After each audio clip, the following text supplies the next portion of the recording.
Nolan from K&N Bassin here with a fly tying video. This will be the first fly tying video I'm doing.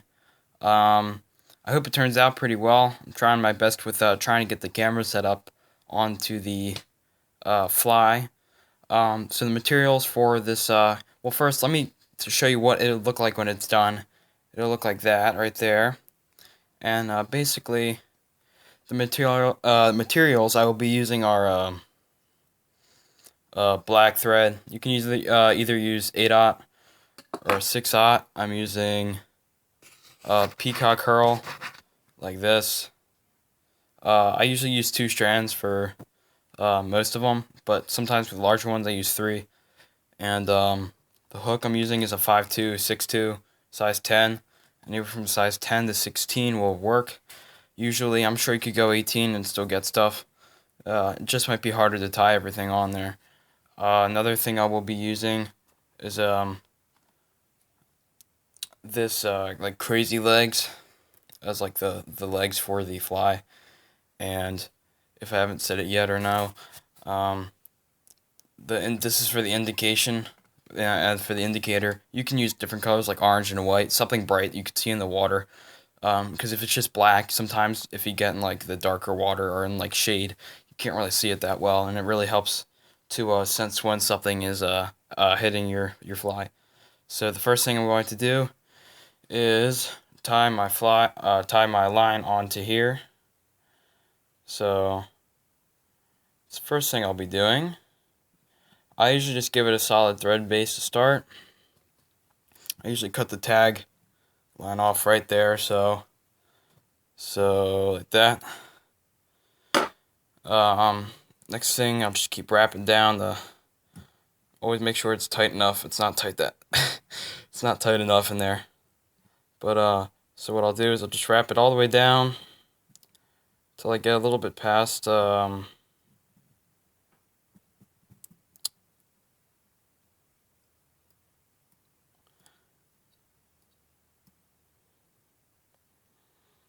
get it down to around the barb or so, like there.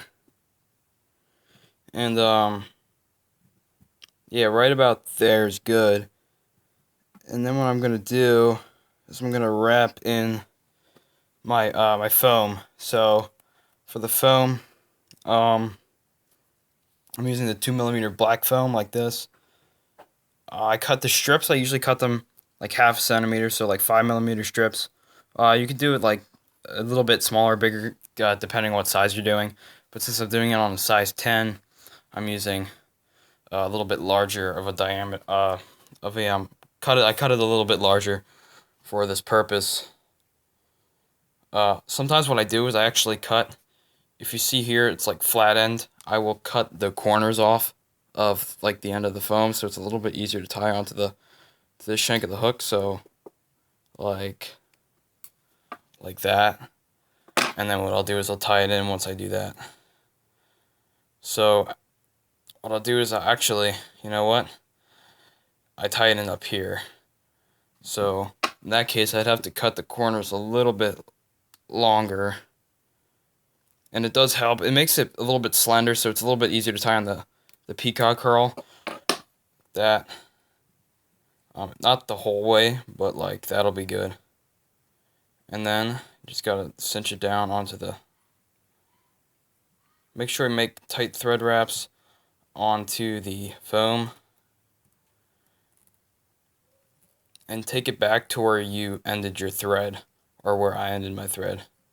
That's where I'll take it back to. Sometimes I'll wrap it up and just really get that foam secured down on the hook. You don't really need to worry about putting anything on the thread wraps here, because honestly, the fish, if they get through that, you might as well tie on a new fly if they get through the peacock herl. So once I put that on, I take the peacock herl, my 2 strands, like that, and I'll tie them in. Peacock herl, there's the 2 sides on the bottom which are a little bit rough, so you might have to cut some of those off.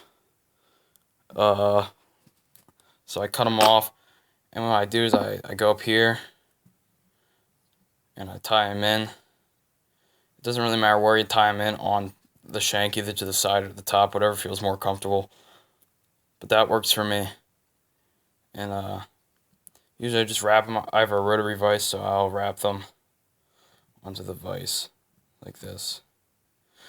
And watch out for that the point of the hook, because that point can rip that peacock curl pretty easily, and you don't want that.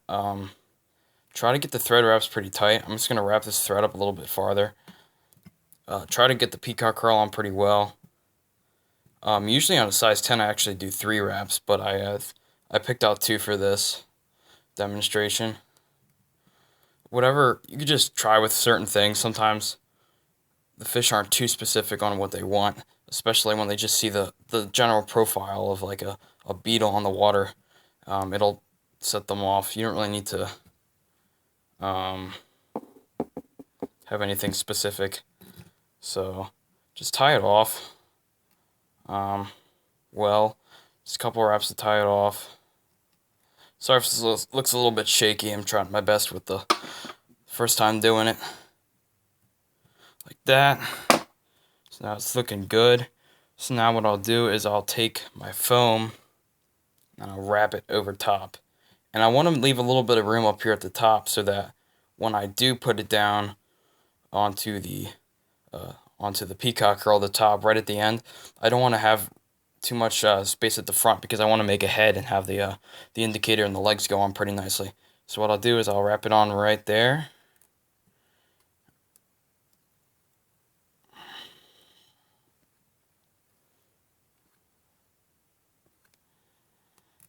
Like that.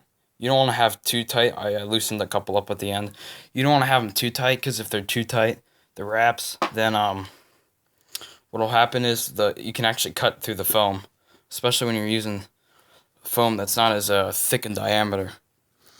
So what I'm going to do now is I'm going to cut these crazy legs in half so that they're about this long. That's in comparison to the body. And what I'm going to do is I'm going to take them, I'm going to lay it on the side like this. I'm still trying to figure out exactly how to do this. I just tie them on like that, and I'll pull them so that they look about the same. And you can always cut them to length when you're done. And I try to get them right in along the side, right where that crease is where I tied in the head to start, like that. They don't need to be perfect either, because these the bluegills and especially the bluegills aren't that specific on what they want. As long as it looks like there's something that they can eat, they'll eat it. Especially if they're big ones and they're aggressive, or even the little ones. So it looks like that on the side. Then I get the other. I just basically do the same thing on the other side. So I'll turn it for you here, so you can see that a little bit better. And I'll tie that on right there, and I'll move it over like this, right to the side. So then you see there, it's right on the side, like that. It doesn't need to be very symmetrical either. They're not, like I said, they're not that specific on what they want.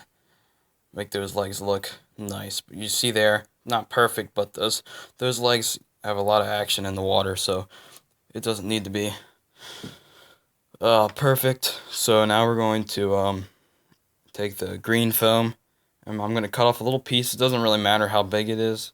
I just want a piece that's big enough so that you can see it when it's on the water. So what I'm going to do is I'm going to tie it on right here, like that. I don't like to cut the foam off until the whole fly's done. I like to see what it looks like, and then I like to experiment with how big I want the head to be on the fly, because especially with the beetles, I just want to make sure I get that, have like a nice head on the front of the fly. So so I tie it on like that, and then usually I go up in front of it like that, and that's about it basically. You can cut these this foam right here. So what I'll do is I'll cut that to a little bit smaller, like that, so it's right above it, and then I can see where exactly I'm gonna have my what I'm gonna do is I'm gonna cut it a little bit so I'm gonna see where the eye is of the hook right there, I'm going to cut the foam a little bit above it like that. I'm going to make it flat at first, and what I'll do is I'll cut the corners right there off and make it like a little bit more uniform. This is just so I can whip finish and finish the fly. This fly catches a lot of fish. I've caught a lot of fish on this fly. Not like, I don't know specifically how much I've actually caught on it, but I've definitely caught a lot.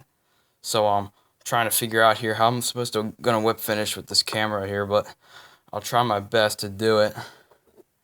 So basically, like with this fly, you just vary your retrieve. It doesn't really matter. Sometimes when that thing hits the water, basically, the fish just go nuts. Like, especially if you're fishing right above like a school of bluegills, or if you see bluegills feeding, especially like in the morning. Oh gosh, this is going to be tough. Okay, there we go. Alright.